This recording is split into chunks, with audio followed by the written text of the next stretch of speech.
If you've been struggling with anxiety and OCD and nothing's worked for you, then I have the answer. My name's David Jones. I struggled with so much anxiety and OCD for 14 years that I thought I was going crazy. I couldn't work, couldn't date, couldn't have a social life. I failed at all of my dreams because I got in my head, and at times I didn't even want to be alive anymore. And I tried everything. Therapy, willpower, exposures, facing my fears, medication, and nothing worked until I finally discovered the methods I'm gonna share in this video, and I overcame 90% of my OCD and anxiety in just weeks. And it's not that everything was perfect and I didn't have any more, negative thoughts or feelings anymore. It's that I had so much power over my brain and over my experience in each moment that even when the negative thoughts and feelings were there, I was in love with life. Every morning I'd wake up and I was like, this is the best day of my life because I had that power to create the brain that I dreamed of. And people would ask me because they knew I'd been struggling so much. They'd be like, David, how are you? And I could honestly look them in the eyes and tell them, I didn't know life could be this good. So I might be crazy for doing this, but in this video, I'm going to teach you every step of the process that I used, information that people have paid me thousands of dollars for because it's so effective that I actually guarantee the clients that I work with all the results they want in my 2-month program, or it's totally free. But today, I'm gonna teach you all of it for free. So if you're watching this video, I want you to congratulate yourself on today being the day that everything changes for you.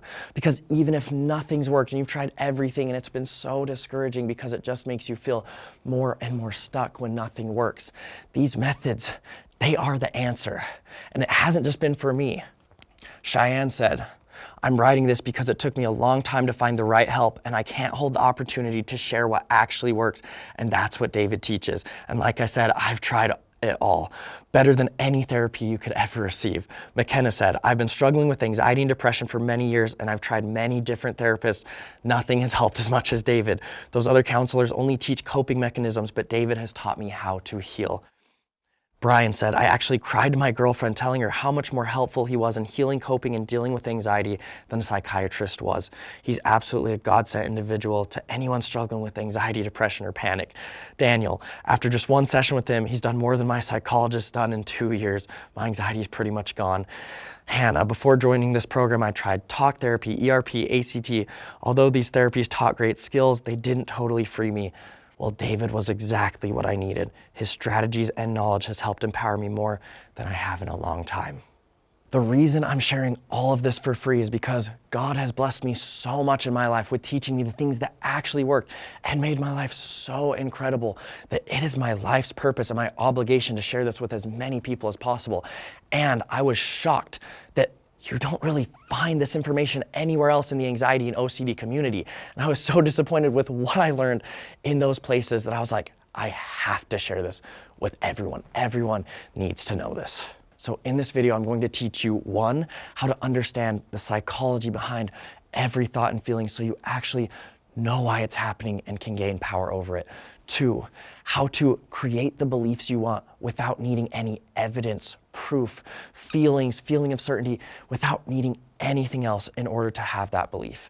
And 3, what beliefs will actually set you free from the OCD and anxiety. 4, how to channel the same power and realness that the OCD and anxiety has had that just makes it seem so consuming, how to channel that power towards the beliefs, thoughts, feelings that you want in life. And 5, how to take all the power away from the negative thoughts and feelings so that when they get triggered, you don't even care if they're there or not. Or even more powerfully, you can actually use even the worst thoughts and feelings to support the beliefs and the life that you want. And 6, how to communicate with your brain to be able to create the emotional experience that you want in any moment, no matter what's getting triggered, no matter what's happening to you in life. So if I can teach you even just half of those things, is it worth your time and focus to watch this video and get the most out of it? If the answer is yes, then let's do this. The first discovery that I made that led me on my powerful journey of healing from the OCD and anxiety, the discovery that was so amazing, I literally view my life as 2 lives, the life before I understood this and the life after, is I was so determined to find the answer of how I could get rid of the suffering. And I was watching this video from Joe Dispenza, and in the video, we talked about how all the suffering, the anxiety, OCD, all of it is just subconscious patterns in your brain. And the reason why this is the most amazing, exciting thing ever is because that means that all of the suffering is not condemning. Because my whole life, I thought that all my fears were just true, that I just was that horrible person or I was being judged. But once you understand it's just patterns and you realize it's not true, it's just your brain memorizing these lies and imagining things up to try to scare you. And two, you hear that all of the OCD and anxiety is just genetics and you're just stuck with it. But even if genetics have impacted how your subconscious has been wired, if all of the OCD and anxiety is just the subconscious programming, then when you learn how to redesign your subconscious, you can still overcome it no matter what your genetics are. And three, you hear that it's just this chemical imbalance and your brain's just broken. But again, when you can rewire your subconscious, you can actually change the chemicals that are being released in your brain and you can still overcome any chemical imbalance. And in that way, it's not a lifelong condition. You don't have to stay trapped. You can be free and overcome this for good. So you might be wondering, okay, well, what exactly is your subconscious mind? What are subconscious patterns? Your subconscious is the part of your brain that memorizes and stores information, which is crucial in your daily living, because if every day you had to relearn how to do everything consciously, it'd be terrible. For example, with the skill of walking, at some point in your life, you had to consciously figure out, okay, how do I contract my muscles to move my legs forward? And how do I contract my stabilizer muscles to stay up? But now you've done it enough times that you just think walk and you just walk because it's a subconscious memorized pattern that you run. Right now, if I told you to tie your shoes, I'm guessing that you could still pay total attention to what I'm saying and tie your shoes because you would just run that pattern. And while most people understand that that's the case with physical skills, what most people don't realize is it's the exact same thing with your thoughts and feelings, which is why when you wake up in the morning, you start worrying about the same things and start thinking about the same problems and feeling the same emotions. When you go to work, you feel anxiety in the same way, and because it's just this pattern, this movie that's playing in your brain, which is why you don't actually experience life. You experience life through the lens of your subconscious patterns, through the lens of your perceptions, your beliefs. And in that way, all of the most terrible, condemning things that you think, oh, life just is terrible in this way, or I just am a loser in this way, or this thing just is bad, that's not the case. It's just that you've memorized the pattern of it being that way. And when you change the pattern, then everything in your reality can change. So the action I want you to start taking right now is when you have those terrible thoughts or feelings, just start having the hope that you can change. Start getting the faith and the belief that things can be different. Like that's the thing that fueled my entire just healing transformation, is I actually stepped into the belief of I can overcome this because I can change these patterns, and just start recognizing all the different suffering or all the different ways you experience life. Just start noticing that that's just a pattern. It's not a condemning way of life. It's just a pattern running in your brain. So start noticing the patterns. When that terrible fear gets triggered of, oh my goodness, what if this person's judging me? Just notice that's just a pattern. Doesn't necessarily make it real. And have the hope that you can change that pattern.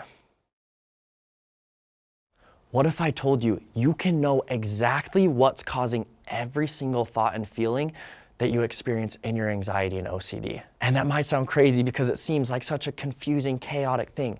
But the source behind all of your anxiety and OCD is that every human has 4 needs. Need number 1 is safety and survival, the need to stay alive and not be damaged or harmed. Need number 2 is freedom and control, not being a victim, but actually having some sense of freedom over what you do, how you experience life, what happens. Need number 3 is significance, being good enough, being valuable, having something special about you, and not being a terrible loser. And need number 4, which I believe is the biggest need, is the need for love and connection. Whether that's intimate love with a partner, or family love, love with a community, or just connection with strangers and people in your life. And you might be wondering, okay, well, how does having the need for love and connection make it so that I have this terrible thought about harming my loved ones? Like, that doesn't make any sense. Well, this is how the brain works. Every human has those same 4 needs, but the thing that's different for every human is what Tony Robbins calls the blueprint that you've memorized in your subconscious. Basically, the rule of what needs to happen or not happen in order to have that need met. So one person, in order to be significant, maybe has to have a multi-million-dollar company. Someone else needs to raise 4 amazing kids that have happy lives. So in order to understand your blueprint specifically, first you need to know that the thing that ultimately causes all OCD and anxiety is when you memorize in your subconscious that one or multiple of those 4 needs are not met because of something that is out of your control. If you were raised in a way, or you went through a traumatic experience, or whatever it is that you memorized, oh wow, my need for love and connection is not met because of all these things that would stop it from being met. Then your brain is going to obsess over doing whatever it takes to get that need to be met and to try to protect you from anything that would stop that need from being met. To understand for you which of your needs you've memorized not being met, you can just ask yourself the simple question, with each of the needs, if I knew that I had all the safety and survival that I could ever dream of, then would everything be okay? Then would all the OCD and anxiety go away? If the answer is yes, then that's the need you've memorized not being met. If the answer is no, you're like, that doesn't really matter. But if I knew that I'd have all the love and connection that I could ever dream of, then everything would be okay. Then that's the need that you've memorized not being met. So ask yourself that with each of the 4 needs to find out which of the needs you've memorized not being met. Go ahead and ask yourself that question, come right back. Perfect. So now that you know which of the needs you've memorized not being met, now I want you to think about what is your big picture blueprint that you've memorized towards having that need met? What's the big thing that has to happen for that need to be met? To discover this for you personally, just ask yourself the question, what's the one thing that if I knew it would happen, I'd have all of that, whatever your need is, I'd have all of that love and connection I could ever dream of? Or just ask yourself the question, what's the one thing in life that if I knew it would happen, everything would be okay and I wouldn't have any OCD or anxiety anymore? Like, oh, if I just knew that I was going to heaven, if I just knew that I was in the right relationship, if I just knew I would always have control over my actions and love my kids and not harm them, then everything would be okay. That's how you can discover what your big picture blueprint is towards how your need can be met. Now that you understand your need and your blueprint, it becomes super eye-opening because the way your brain works, because you've memorized that your need isn't met, then instead of just trying to get you that need in all the good ways, instead, your brain develops the one goal of protecting you from every danger that could ever make that need not met. And because the blueprint is how you think your need will be met, then your brain's going to try to protect you from every danger that would stop that blueprint from happening. And that's when your brain develops what I call a convincing topic, where basically whatever is the opposite of your blueprint. So if your blueprint is, I have to go to heaven to have my needs met, then your brain is going to develop a convincing topic of trying to protect you from every single danger that could ever stop you from going to heaven. And the way your brain works is it thinks the only way it can protect you from a danger is by doing these 4 steps. So to show you how this works, I want you to imagine a very obvious real danger like a tiger chasing you. So number 1, your brain thinks it has to make you think about or be aware of the danger. If you don't notice the tiger, then you're not going to be able to run away and protect yourself. Number 2, your brain thinks it has to make you feel a negative emotion towards the danger. If you notice the tiger, but you're like, oh, that's great, awesome, and you don't feel the uncomfortable fear, then you're not going to know, oh, I need to do something to escape this uncomfortable situation, and you won't run away and protect yourself. Number 3, your brain thinks it has to convince you that the danger is actually real. If you notice the tiger and you feel fear, but you're like, no, that's not a real tiger, that's my imagination, then you're not going to run away and protect yourself. And 4, your brain thinks it has to convince you that the danger is actually bad, terrible. Because if you notice the tiger, you feel the fear, and you're like, that's a real tiger, but no, it's not actually going to hurt me, it's not a bad thing, then you're not going to run away and protect yourself. And once you develop a convincing topic of your brain thinks it has to protect you from every danger that could stop you from going to heaven or whatever your blueprint is, then your brain is going to do those 4 steps all the time, constantly, towards all of the possible potential dangers that could happen. So instead of an actual danger like the tiger where it causes those 4 steps and then you protect yourself and then everything's good to go.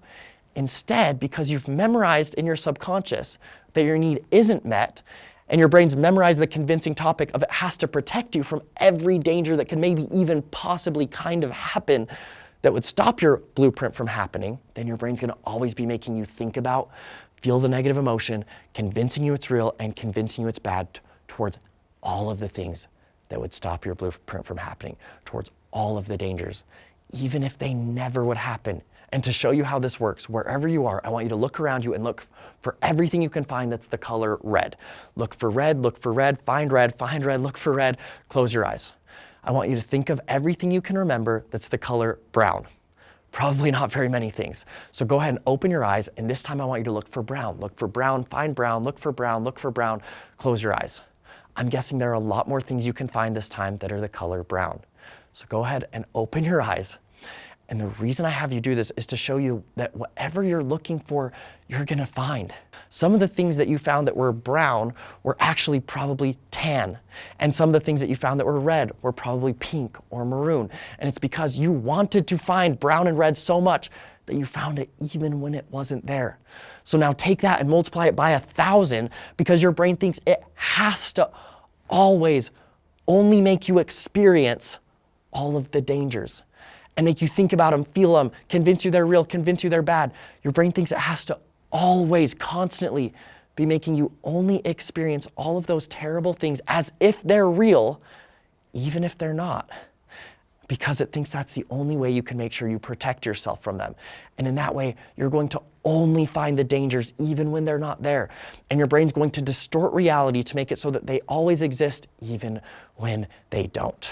Anything that goes with your convincing topic of that same big fear that your brain's trying to convince you of is nothing.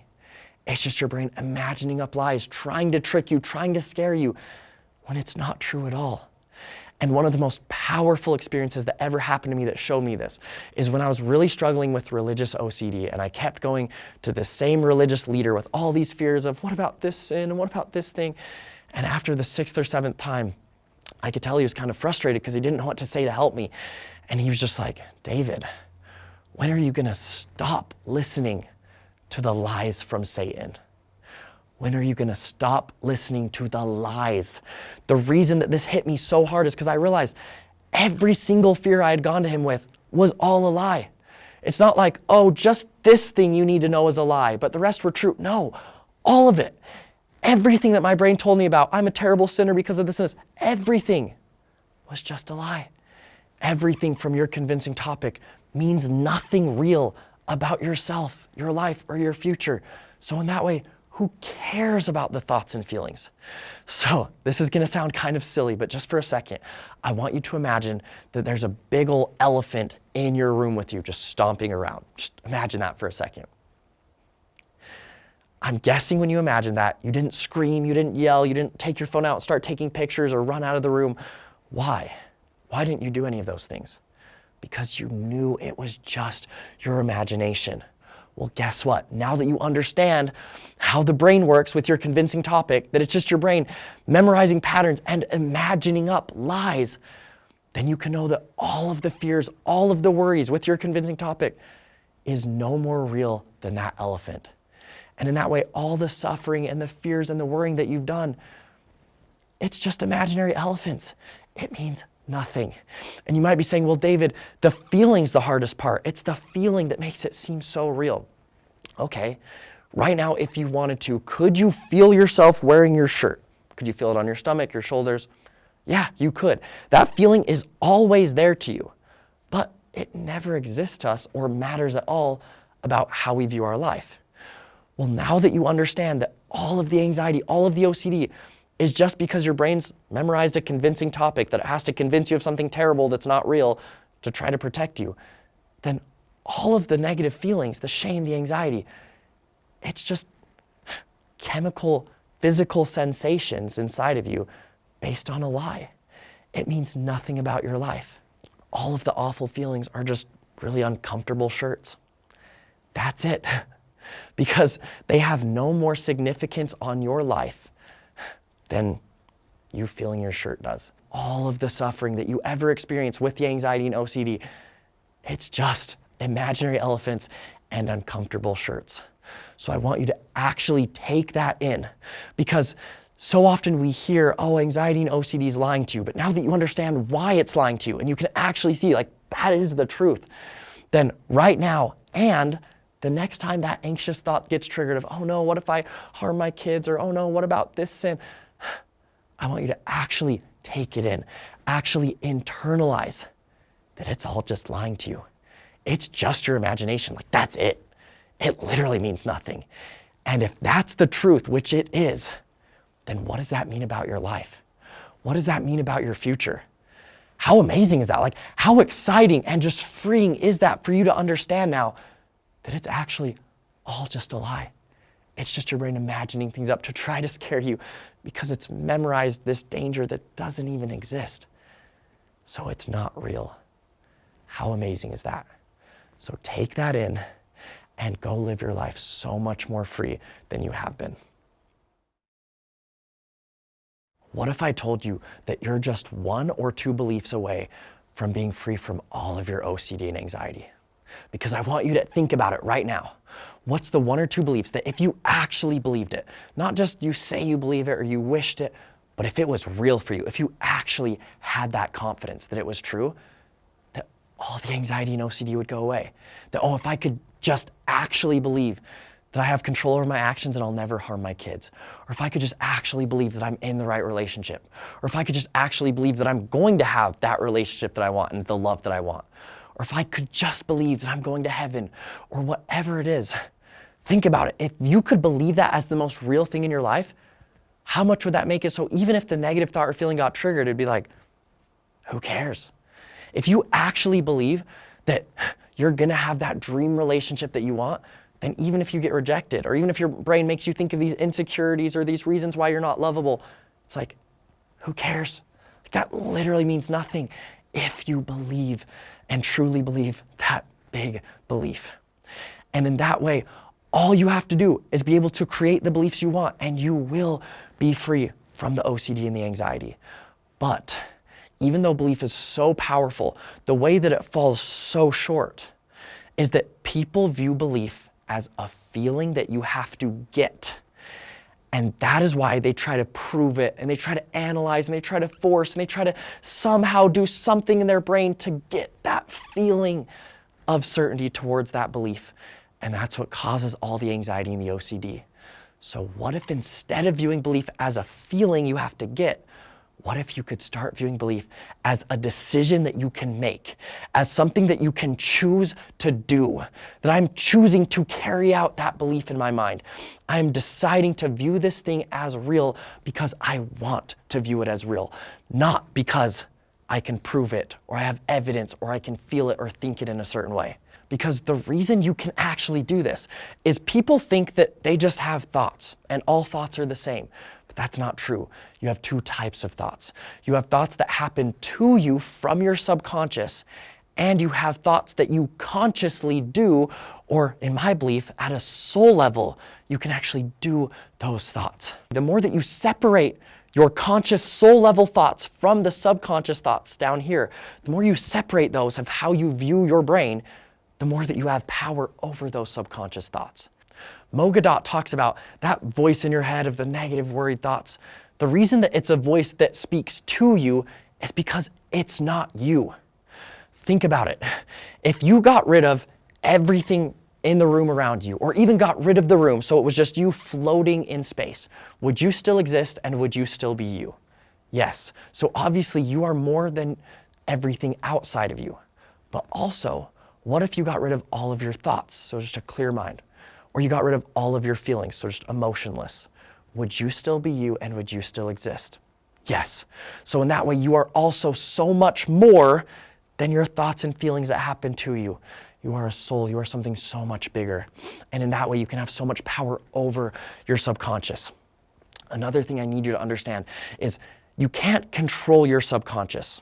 You can rewire it and reprogram it over time, but you can't control what it does right now. It's already been programmed that way. And because of this, a client I was working with once, they were like, David, how can I ever be free if my brain can make me think and feel different ways? And the analogy I shared with them is, imagine that you wanted to have the freedom and power to walk, but this 400-pound, just pure muscle man just shoved you to the ground. Did he take away your freedom and power to walk? No, because in the next moment, you can activate your freedom and you can actually choose to walk. What if he pushes you down again and again, and he pushes you down 1,000 times? Did he ever take away your freedom and power to walk? No, because you can always use that power and still walk. And it's the same thing with your brain. Your subconscious can make you think and feel these things that are so loud and so consuming all at once. But once you realize that you are more than those thoughts and feelings happening down here, and that you can take conscious power over your brain, then you can always have power and control over your conscious mind. And you can choose to take mental actions. In the same way you can take a physical action, if you can just raise your hand above your head. You don't have to sit and think about it, you can just do it. Or you can do the mental action of choosing to believe something no matter how you think or feel or the evidence or proof. And if you stop caring about what's happening from your subconscious, because that doesn't mean anything. It's just patterns you've memorized that are lies that don't mean anything bad about yourself or your life. And instead you start only caring or caring the most about what you're doing with your brain. That's when you can take all of the power back. But if you want to create a positive, empowering belief in your life, it's not enough to just think it. Because I think we've all experienced trying affirmations or whatever, and like you think the thought and it doesn't really do anything. I remember this one client that was like, David, I'm trying to choose my beliefs and it's not doing anything. And I was like, okay, show me what you're doing. And they're like, okay, I go, I choose that I'm free. I choose that I'm free. And I was like, you're not choosing anything. You're not deciding what you want to believe. You're just thinking thoughts to try to prove something in your mind to get the feeling. You're still viewing belief as a feeling you have to get, and you're just trying to convince yourself of that feeling. Instead, you've got to decide. You've got to bring something, I almost can't even explain it. You've got to unlock something deep inside of you and just flip that switch and choose. That is what I'm viewing as real because I want to view it as real. That's what I'm deciding to do, that belief in my mind, and imagine that thing as real and only treat that belief as if it's true instead of thinking or behaving in a way that I'm treating the old fear as if it's true. So the last story to share with this that changed my life forever is at a time in my life when I was trying to choose to believe the good things, but I wasn't. I was just thinking thoughts. I remember my friend shared this story about a tightrope walker, one of the best ever. And he was tightrope walking above Niagara Falls, and he was doing all these cool tricks, and there's this big crowd of people watching him, cheering him on. And at one point, he gets out this wheelbarrow, and he starts walking back and forth on the tightrope. And he turns to the crowd, and he's like, do you believe I can put someone in the wheelbarrow? And they're like, yeah, of course we believe, do it. And he's like, are you sure? Are you sure you believe I can put someone in here? Yeah, of course, do it. And then he asked them, raise your hand if you want to get in the wheelbarrow. Silence. No one moved. And that's when the next line in the story, my friend said this, it just, boom, just pierced my soul because I realized this was the answer to everything. He turns to the crowd and he says, I thought you said you believed. I thought you said you believed. Because for me, I was saying I believed it and I was thinking the words to try to believe it, but I wasn't actually deciding to believe it. You have that power. Nothing can take that power away to say, this is what I want to view as real, and I'm deciding to trust in this thing and to practice viewing it as real, even if I can't feel the belief, even if I can't prove it or see the evidence. That is what I want to view as real. So much that I would get in the wheelbarrow, that I will act and think accordingly because it is worth it to me. So right now, I want you to take whatever that belief is for you that would overcome the OCD and anxiety. If I could just believe that I'm going to heaven or whatever it is, take that belief and start choosing it. Start practicing choosing that you can believe it. Without the evidence, the proof, the feelings, start practicing that because it is a skill and it's something that you can memorize. The more you practice choosing it, the more you're changing your subconscious so that over time, you will be able to feel it more and you will be able to actually take it in as real, even if at first it doesn't feel real and you have to just consciously choose to view it as real, even without feeling it. So take one belief and right now, start choosing it and start changing your life. What if I told you there's only one thing, only one, that's holding you back from believing anything that you want in life? And that is that you don't truly want to believe that thing most. You don't want to believe that good thing more than you want the perceived protection from the fearful belief.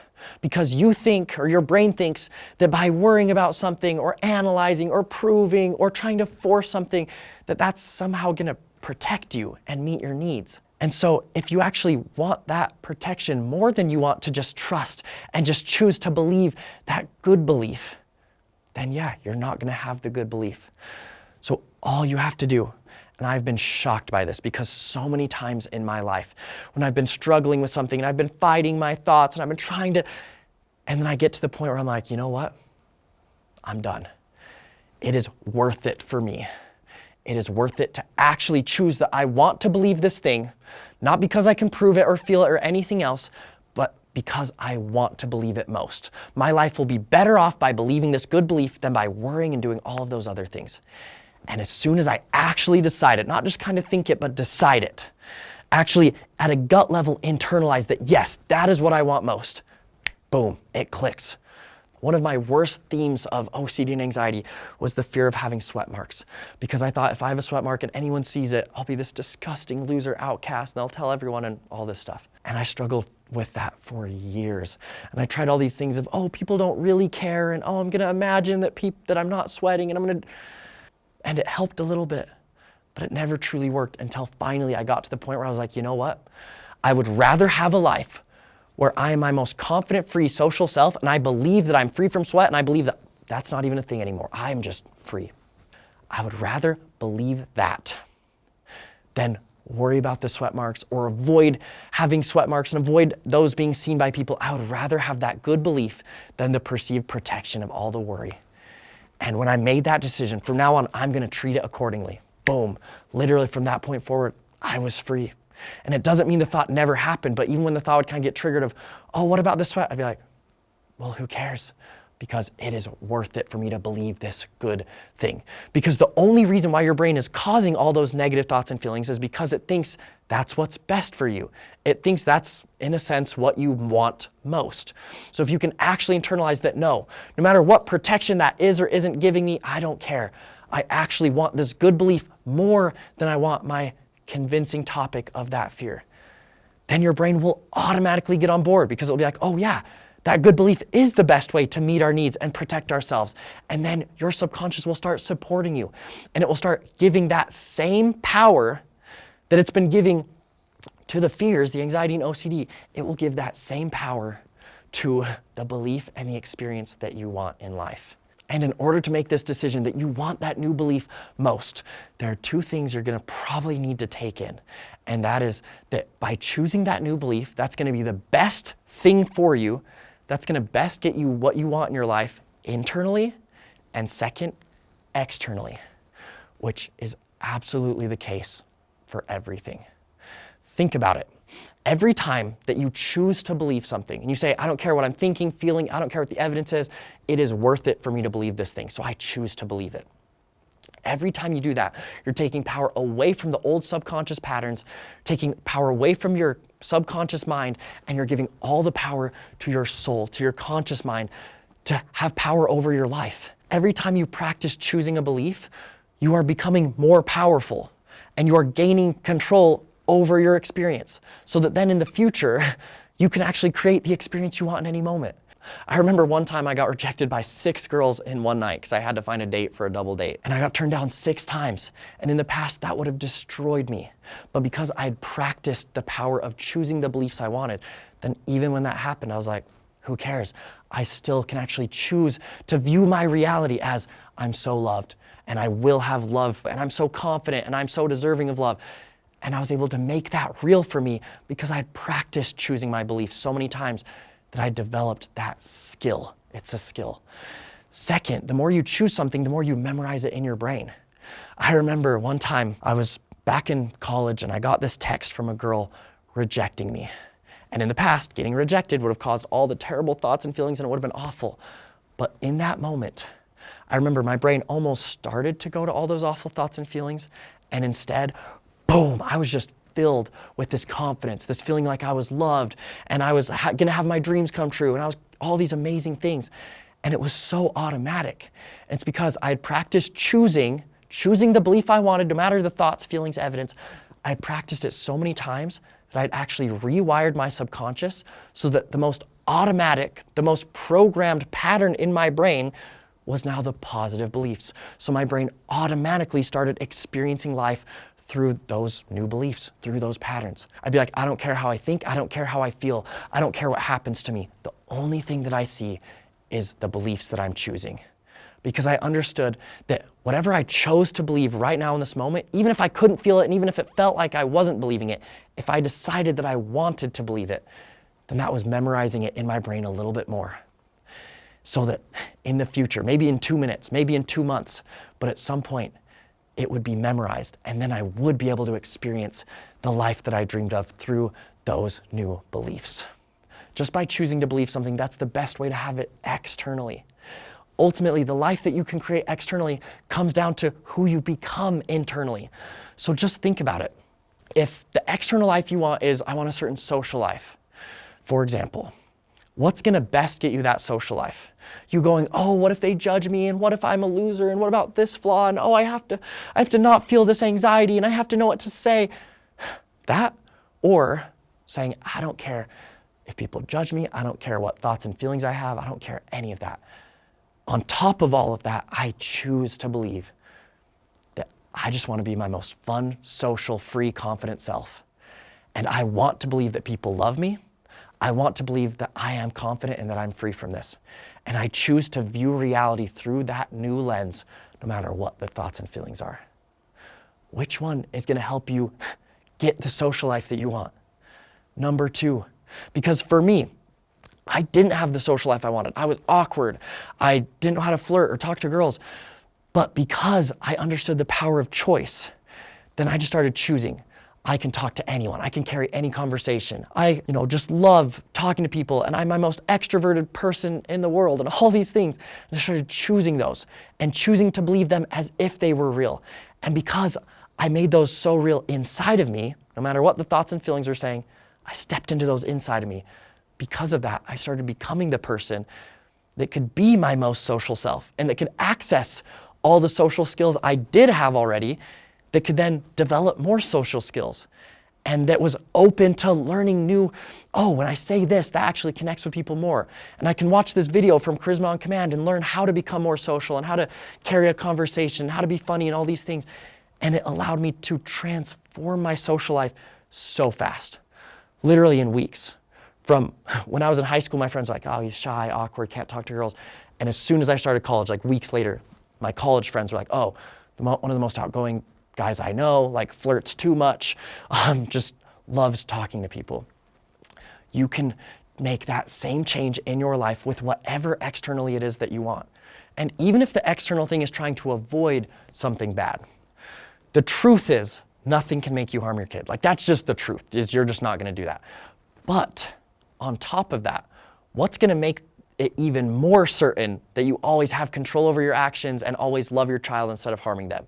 1, going, oh, what if I harm them? Oh, what did this thought mean? And oh, I need to prove that I'm not gonna harm them. And but what about this thing I Googled and I need to make sure, and that.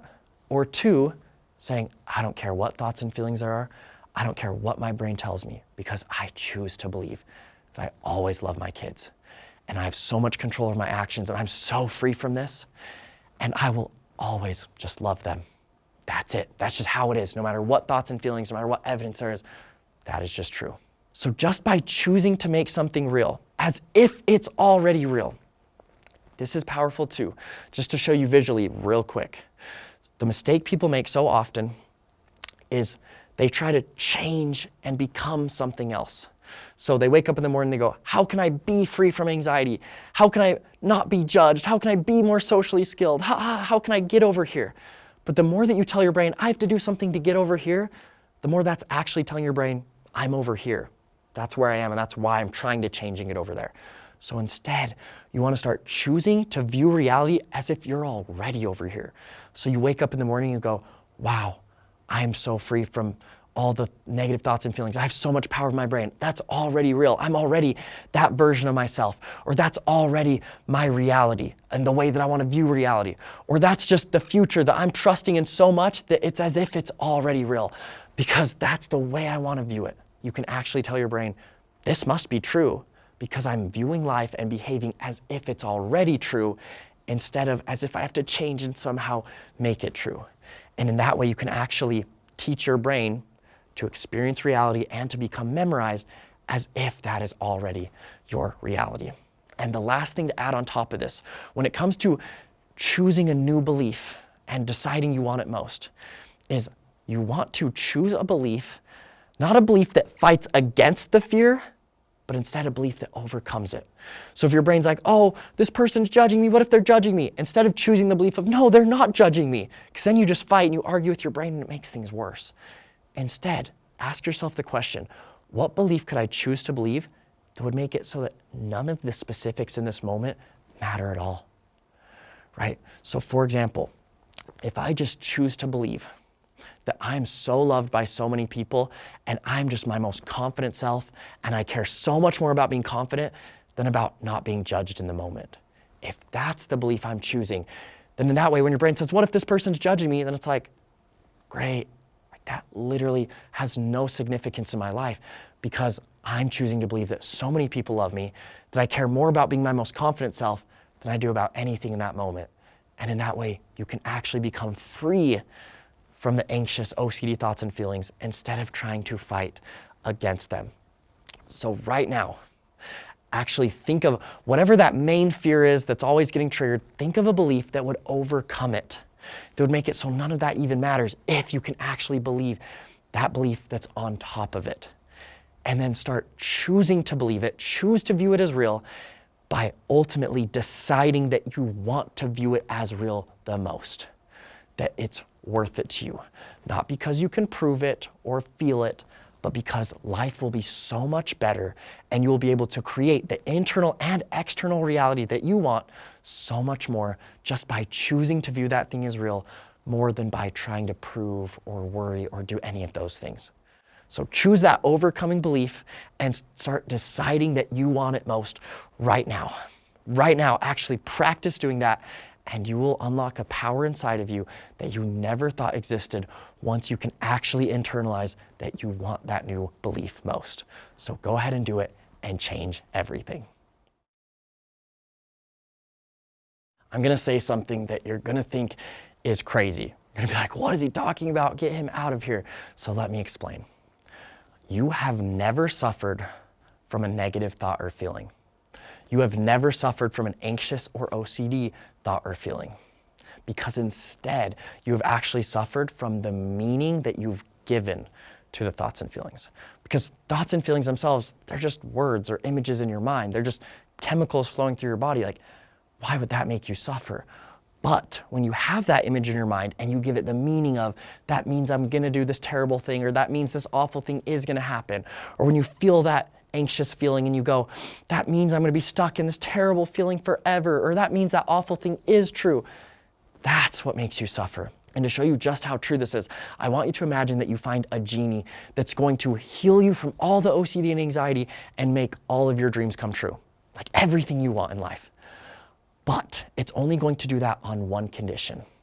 The genie will grant that wish first thing tomorrow morning if you experience your OCD and anxiety at a level 10 out of 10 today. If that was the case, then every time that anxious feeling got triggered today, you'd be like, good, make it a panic attack, make it worse, feel even more anxious. And every time you had that worried thought or the intrusive thought, you'd be like, good, like think about it even more, be even more terrified of it.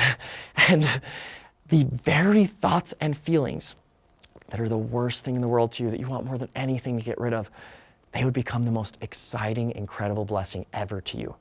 Not because the thoughts and feelings themselves changed, but just because the meaning that you gave to the thoughts and feelings changed.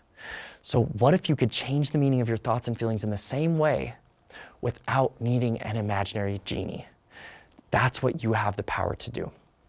Because you can't control what your subconscious is doing. You can rewire it over time, but you can't control what it's doing now. But you can take control over changing the meaning of what your subconscious is doing, the thoughts and feelings it triggers. And in that way, you can still have power over the way you experience everything in your life. So the two ways that you want to change the meaning of the thoughts and feelings is one, change the meaning so it becomes nothing to you, so it loses all significance. And in that way, you don't care if it's there or not. So it's like, go ahead, brain, trigger all day because it means nothing. Because if you do that, the only reason your brain's creating those negative thoughts and feelings is because it's viewing something as a danger and it's trying to protect you. So if you change the meaning, you're like, this means nothing. Go ahead, these thoughts and feelings can be here all they want. Then your brain will stop viewing it as a danger and it will automatically get rid of those thoughts and feelings. And the even more powerful way you can change the meaning is by turning the negative thoughts and feelings themselves into something that actually supports the belief and the life that you want. Because in that way, you welcome them. You're like, good, trigger these thoughts and feelings because they just make my life better every time. So there are a ton of ways you can do this, but just a few of my favorites. First, with not caring about the thoughts or feelings. When the thought or feeling would get triggered, like, oh no, what if someone's judging me? I would just be like, sick, great, cool, perfect, yeah, I hope so, that'd be awesome. And you just treat it like it's not even worth your time. Because if you treat it that way, then it tells your brain, obviously this isn't a scary bad thing because it's not even significant enough for me to acknowledge it. The second way I like to do this is just by labeling things for the bare minimum of what the truth is of what they are. So the thought gets triggered or the feeling gets triggered of, oh my goodness, what if I lose control and harm someone? And I'm like, wow, that's a chemical flowing through my body. Oh, there's a physical sensation in my chest. Or, oh, there's pixels in my brain forming an image. Or there are sounds in my brains forming words and sentences. Like, that's it. I'm gonna be like, really, brain? You really think that just words in my mind and chemicals in my body can tell me how I have to believe about my life? Like, really? So just remind yourself of the truth of, oh, that's just a pattern. Oh yeah, that's just my brain imagining things up, trying to scare me. That's it. And then you can take all the power away because you're treating it as if it's nothing. Another way I like to do this is with humor. So when the thought gets triggered, oh no, what if people are judging me? I just be like, and I would just laugh at it. Because if you're laughing at something, that tells your brain, this must not be a danger because I don't laugh at things that are dangerous. Or I'd give it a funny voice. My brain's like, oh, what if people are judging me? And I'd be like, oh, what if people are judging me? Because then it tells your brain, obviously if I'm giving this dumb voice, then it must not be a danger or I wouldn't be giving it that voice. You can also challenge the worries. So my brain would be like, oh, you're gonna fail at this thing, it's gonna be terrible. And I'd be like, oh yeah? Just watch me crush it and succeed. Like, oh, brain, I'm gonna give you this one chance to run and hide because if you don't, I'm gonna kick your butt so bad you're gonna cry and wish you had never even messed with me. Like, oh, bring it on.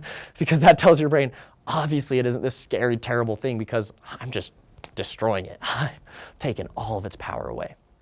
And a few of my favorite ways to change the meaning so that the thoughts and feelings actually support the beliefs in life I want is one, what I call my past self. That whenever the thought would get triggered, oh no, what if someone's judging me? I'd be like, wow, that's just my past self. So, wow, I did used to fear that. I did used to worry about that. And I did used to get judged for those flaws. But now I'm so free. Now I'm choosing to believe this other thing. Now my reality is this way. The very awful thoughts and feelings themselves actually overcome themselves because they separate you from themselves. So every time you have a fearful thought about a terrible sin making you not go to heaven, that fearful thought itself actually reminds you of how that's no longer the case. That's no longer something you worry about, and it actually takes its own power away.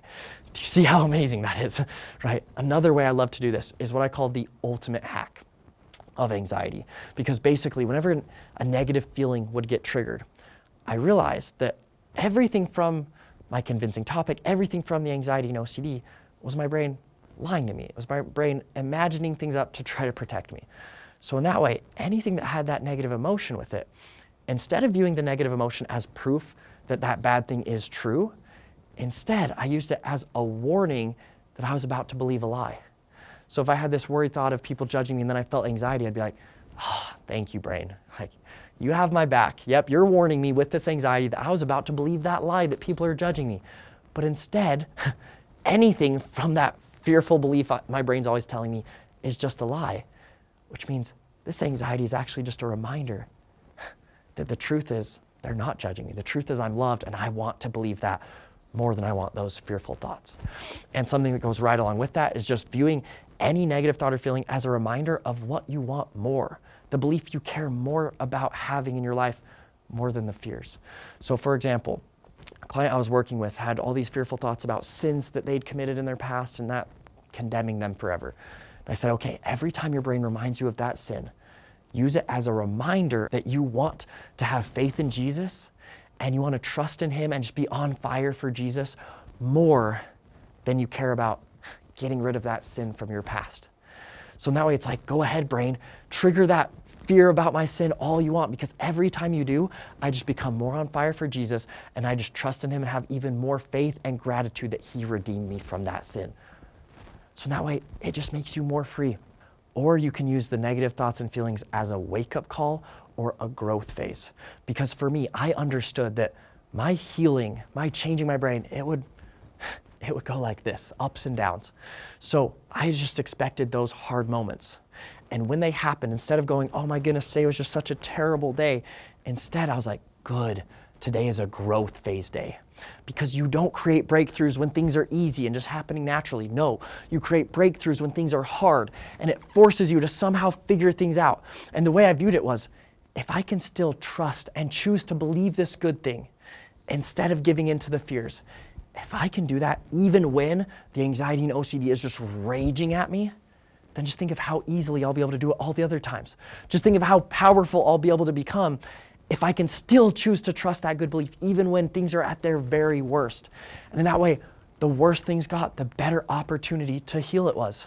And psychologically, this actually works in multiple ways. Every time it gets triggered, it's a chance to become more healed. Because the mistake that everyone makes with their negative emotions is they think the best way to control them is to resist them. But every time you resist an emotion, you're just bottling it up, holding onto it, and memorizing it more. Science shows that an emotional response naturally only lasts for about 90 seconds, which means if it lasts longer than that, it's because you're resisting it. So every time the negative emotion would get triggered, I realized that, and I would be like, yes, perfect. This is my chance to finally just let myself feel this, to just purposely, actively feel this emotion so that I can let go of it and heal from it. And I would view feeling emotions not as letting it consume me, but as something flowing through me, because it's going to be gone in 90 seconds. So I'd be like, I'm going to flow it to let go of it. Flow to let go. And I would imagine the emotion just flowing through me and then just releasing. I remember one day where I'd been really stuck in a negative emotion for a couple days. And I was like, David, what am I doing? Like, I know how to handle this. And so I was like, for the rest of today, I'm just going to step into the emotion. I'm just going to feel it and just embrace it. And after about 5 minutes, the crazy thing that happened is the emotion went away, because I started treating the emotion as if it wasn't a danger. So then my brain stopped creating a negative emotion to protect me from the perceived danger. And in that way I became free. So every time a negative thought or feeling gets triggered, it's like, good, this is just showing me a pattern I've memorized that I can now unmemorize by choosing to trust the beliefs that I want and choosing to view this emotion and these thoughts as a chance to heal, as a chance to just feel it and be free. And with all of this, I often tell my clients, the reason I have so much power over my brain and emotions now isn't because everything was easy. No, it's because it was hard. It's because of all the times that I had to figure things out and that things weren't working and the strategy didn't seem to be doing what I wanted it to do. And it caused me to actually learn more and to practice more and apply it more and to level up myself. Every time the moment was so difficult that I had to level up to overcome the moment, it caused me to level up, to have more power over my brain, more power over my life, so that now pretty much nothing phases me anymore. And I can actually say that honestly, and it is such a blessing. So right now, take one or two of the methods of how to not care about the thoughts or feelings, take one or two methods of how to change the meaning so it supports the life that you want, or think of some of your own examples. There's so many ways to do this. I've even had clients with intrusive thoughts about harming their child, just turn it into hugging their child. And then they're like, good, I can think about hugging my child all day. There's so many ways to do this. So get creative, but right now, pick one or two methods that you can start applying right now and actually plan it. Okay, what are the worries that always get triggered? when that gets triggered, or maybe it's getting triggered right now, but when it does, I'm gonna use these specific strategies to change the meaning so that I can actually be like, good, I don't care if this gets triggered at all because it's nothing, or I want it to get triggered because it actually makes my life better. And just take this in for a second of how powerful and free you become when even the worst thoughts and feelings just make you more free. Then nothing can faze you. When even the worst things mean nothing or they actually make your life better, then you win and nothing can stop you. What if I told you that you have the power inside of you to be able to create the emotional experience that you want in any moment? No matter what emotion has been getting triggered, no matter what's happening in your life, no matter how much you've been struggling with anxiety and OCD. And the reason you can do this is because the way emotion works is whatever you are viewing as the most real thing to you in that moment, not just I'm thinking it, but whatever you're viewing as the most real thing, you're gonna feel accordingly. Like, think about it. If in this moment, the most real thing to you was, wow, I can actually create the emotion I want in any moment. If that was the most real thing, then your brain's gonna automatically fire the circuits in your brain and it's going to automatically create the emotions of feeling excited or empowered or free, because that's what's real to you. And even if you have a chemical imbalance, or even if you've been feeling the sensation of that pit in your chest of anxiety, if on top of that, the most real thing to you is, I'm so loved by so many people, or all my dreams are coming true, then you're still gonna be able to start experiencing the emotional experience of being free, being loved, of all those things that you want.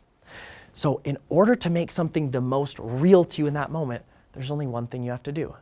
You have to be able to actually communicate that as the most real thing to you in that moment. That's it. So Marissa Peer says the most important form of communication is learning how to communicate with your own brain. And that's what I'm going to teach you how to do right now. There's really only one concept that you need to learn to be able to communicate anything you want to your subconscious. And that's what I call subconscious indication, which basically means it's not about the thoughts that you're consciously thinking in your brain. Instead, it's about the actual message that you are sending to your subconscious of what must be real. To show you what I mean by this, imagine a door-to-door salesman knocks on your door and you open the door and they just start yelling, buy my product, buy my product, buy my product. They might be consciously saying, buy my product, but what's the actual message that's going to your subconscious mind? No, I'm not buying your product. Go away, leave me alone. Guess what? It's the same thing with your brain. All the time, people do affirmations or they'll do whatever to try to change how they're feeling or believing. And they'll be like, I'm confident, I'm confident, I'm confident. But if you were actually confident, would you be going, I'm confident, I'm confident? No, which means when you go, I'm confident, that's actually sending the message to your brain of, I must not be confident and I must be really insecure because otherwise I wouldn't be trying so hard to prove to myself that I'm confident. So there's one question that you can ask yourself to actually figure out how to communicate anything you want with your brain. And that is, if I actually knew this thing was true, or if I was actually believing it, or if I was actually feeling this thing, then how would I be thinking about it? How would I be treating it? For example, if I actually believed that I was so loved by so many people, then how would I be thinking about it? Because the thing is, if you ask that question of, okay, if I actually knew this thing to be true, then how would I be thinking about it? Then when you think about it that way, it's going to tell your brain that you actually know it to be true. Do you see how that measures up, right?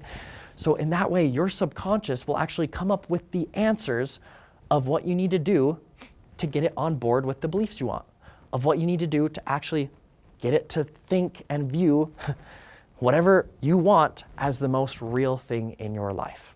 So a simple way that I would do this all the time, or maybe a more specific way, is whatever you want to experience, I would just ask myself, okay, if I had actually experienced that and I was on the other side of it, how would I be feeling?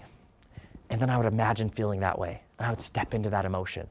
So if I want to be my most free, social, confident self, then I would imagine actually going up and talking to that woman that I find attractive, and we have fun, and I'm being myself, and it's so awesome. And I think, okay, if I was on the other side of that experience actually happening, how would I be feeling? How would I be taking in that experience? And then I do that. and I actually step into that emotion. And it can be that simple of, oh, how would I feel if I already had overcome the OCD and anxiety? Oh, I'd feel so free and I'd feel excited and good. Then step into that right now. It's that simple. Joe Dispenza calls it your emotional signature, because if you can start stepping into the emotion that's on the other side of the reality and the experience that you want as if it's already happened, then we'll actually chemically, emotionally teach your brain to experience life and to memorize experiencing life as if that thing is already real. And then your brain, usually it's a record of the past, of all of your patterns, thoughts, feelings that you've had in your past. But instead, when you start connecting with the emotion on the other side of a desired experience, then your brain can actually become a record of the future. And your brain can start to exist and feel and memorize patterns as if that life that you want is already real. And that's when you can have so much power over your experiences. So just touching on the ways that you can actually communicate with your subconscious is, one, by the specific thoughts that you think. So thinking specific words like, this is actually true. Or basically, if this thing was real and you were telling a friend about it, would you be going, I'm free, I'm free? Or would you be going, whoa, like you're not gonna believe this, I'm actually so free because of this and this? And what are all the specific thoughts and ways of thinking it that you would do if it was real? That's number one. Number two is not just the words that you think, but how you think it, the tonality. Because if I go, I'm free compared to I am free, it's gonna be totally different. Number three is your physiology, the way you move your body. So that's your hand and arm gestures, your physical movement, your facial expressions, your posture. If you change all of these things, for example, just by putting a real smile on your face, it tells your brain, I must be happy because I'm smiling. If you're thinking all these negative thoughts, if for just 2 minutes you jumped up and down and just cheered and celebrated, and you're like, yes, and pounded your chest, how different would you feel after those 2 minutes? Completely different. Number four is imagining images. You want to actually put yourself visually into the reality of that thing that you want to experience as real, and imagine seeing it as if it's real. Number five is imagine the emotion itself. In the same way that right now you could imagine how it would feel to have an ice cube melt in your hand, or you could imagine the negative emotion and what that would feel like, you can imagine the positive emotion that you want. So for me, all the time I'd be like, I am confidence, love, and joy. And I would just step into just love. What if I was filled with love? How would that feel? And what if I could double how much love I was feeling? What if I had so much love it was just flowing out from me, hitting everyone within a mile of me? And what if I just was love and that just existed inside of me and I just embody and embrace the emotion itself? And one bonus method of how you can communicate with your brain is opening your mind to it. So instead of necessarily going, I'm free, if you're getting resistance there and your brain's like, no, you're not free, then just start using questions. Start asking, what if I was free? What would it be like if I was free? How would it feel if I was free? What would that mean about my future if I was free? Because again, then your subconscious starts finding the answers for you instead of resisting you. And in that way, you can actually open your brain to start stepping into and experiencing that belief, the emotion that you want, as if it's real. But ultimately, with all of these methods of creating the emotional experience you want, the biggest thing with all of it is you can't view it as, oh, this is just me, visualizing your positive thinking. No, you have to actually put it into reality. Actually step into it as if it's a real experience, as if you actually have the power to experience and feel different emotions in that moment. One thing that I can't even necessarily teach exactly how to do it, but it's what I call giving life to the emotion that you want. Is that you've got to just somehow just unlock something inside of you from deep within and say, I'm giving my life force towards experiencing this thing. Actually give yourself the permission, give yourself the power. You have as much power as you give yourself to actually experience that thing as real, and to say, for me, there have been so many times where I'm like, oh, how can I feel this? How can I somehow experience this? And then I just take a step back and I'm like, these emotions, the circuits that will create these emotions and everything that I need to feel these emotions and actually feel it as if it's real, it's already inside of me. All I've got to do is actually decide that I want to feel that I want to feel it most, and then step into it as if I can. And I take that step back and I just go, this is actually real. How would it feel if it was actually real and I was actually feeling it? Boom, and I give life to it. Right now, take whatever the belief is, whatever the emotion is that you want to experience. Oh, I want to feel the confidence towards always loving my kids and never harming them. Then actually step into that using these methods of how can I communicate that as real? Ask myself, how would it feel if I was already 40 years into the future and for those whole 40 years I'd always loved them and I developed so much confidence that I'd always love them and never harm them. And I was on the other side of that. How would that feel? How would that exist inside of me? And then step into it as if you can. So whatever it is right now, start giving life to the emotion you want and practice it like it's a skill. Fall in love with developing this skill, and you can actually create the emotion that you want in any moment. And the more you do it, the more you will memorize it, and you can actually memorize experiencing life with that emotion that you want, so that that becomes the most real dominant thing automatically moving forward. And just take in this power that you have and take in how exciting that can be and start applying it right now. Let's go. So now that you understand the process and all the steps that you can use to change your brain and create the life that you dream of, just to review those. 1, start understanding and noticing all those fears and anxiety, all of it, as just subconscious patterns and as just your brain developing a convincing topic to imagine things up and try to protect you. Just notice and understand it as that and realize you don't have to believe everything your brain's telling you because it's not true. And number 2, choose an overcoming belief that will overcome the bad. Actually choose that you want to believe it and that you want to view it as real the most, more than you want the perceived protection from the worrying and the fears. And then number 3 is start changing the meaning of all the negative thoughts and feelings that go against that new belief so that you don't care if they're there or not, or so they actually support the new belief. And in that way, your brain will automatically get rid of them. And then the last step is just start communicating with your brain to actually make that new belief real, to actually create it into your mind as a real thing, the most real thing in your life.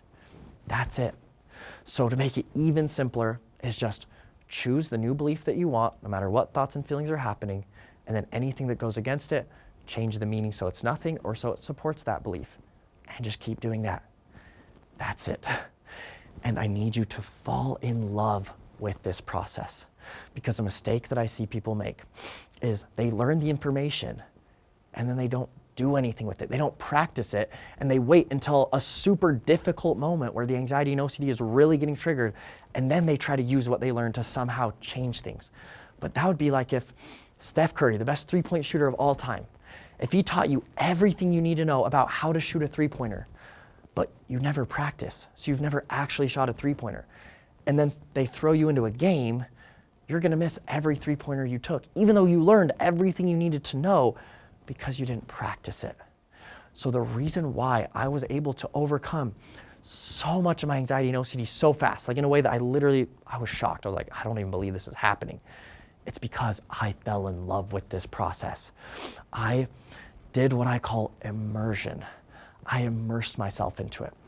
And what I mean by this is, if in every moment you're like, okay, I understand these methods, but I need to be able to prove that I can use this method in order to use it. So, I need to make sure that in this situation, I actually can just change the meaning of the thought instead of worrying about it or disproving it.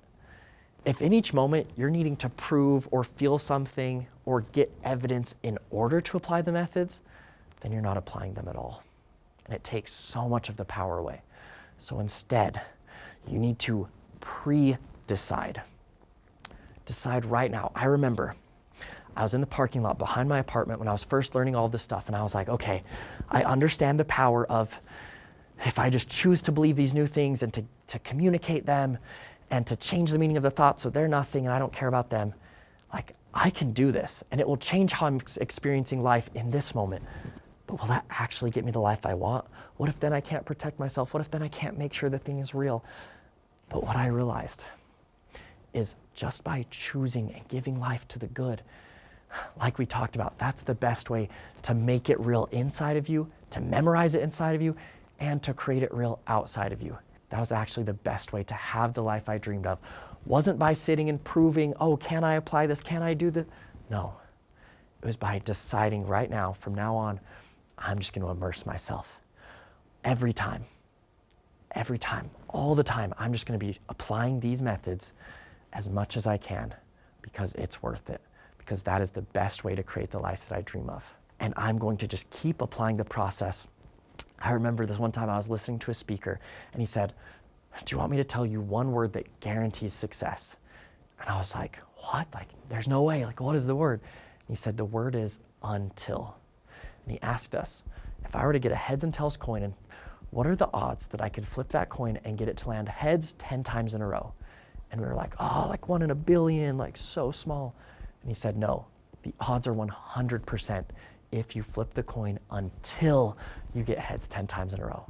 So in that parking lot, the thing I realized is if I just choose, if I choose and give life to these new beliefs as if they're already real, then in that way I can already step into them being real. I'm practicing being able to experience them as real. I'm memorizing them, and I'm best creating that external reality. I can just choose them to be real until they're real in every way as much as I want. And in that way, I could actually apply the methods every time without needing proof or anything because it was worth it to me. And that's what changed everything. So fall in love with the process and commit yourself. I remember another time I was just driving, there was a lot of traffic, and I was next to this tennis court. And I was trying to choose to believe these things I wanted, but I just couldn't feel it, and it was just hard. And that's when I realized, no matter how much I can feel it or not feel it, I'm committing. Tony Robbins says, the one word to create all the change you want is standards. You gotta raise your standards. For me, I committed. I said, I'm going to live life this way. I'm going to hold on to these methods and just choose and give life to what I want, no matter what. And that's it. No matter how I feel, no matter how much it doesn't seem like it's working or is working, no, I'm gonna trust it. And from that point forward, I committed to it. And that's when everything changed. And I was able to actually transform my mental and emotional life, my social life, my dating life, everything faster than anyone would ever think possible. And you can do the same thing when you fall in love with this. So right now, today, make this the moment where everything changes for you, where you make this a new way of life, where you decide to trust in this and to give it all the power that's inside of you. This is the moment when you unlock the power that you've always had, but you never knew that you had, so you didn't awaken it. But right now, bring that to life. And if you want additional help, if you want to work with me personally, so that I can make sure that you learn and master all of these skills specific to your situation, then go to the link below, schedule that free call so that you can make sure it's the right fit for you, make sure that you qualify to work with me, so that we can make sure that you change your life.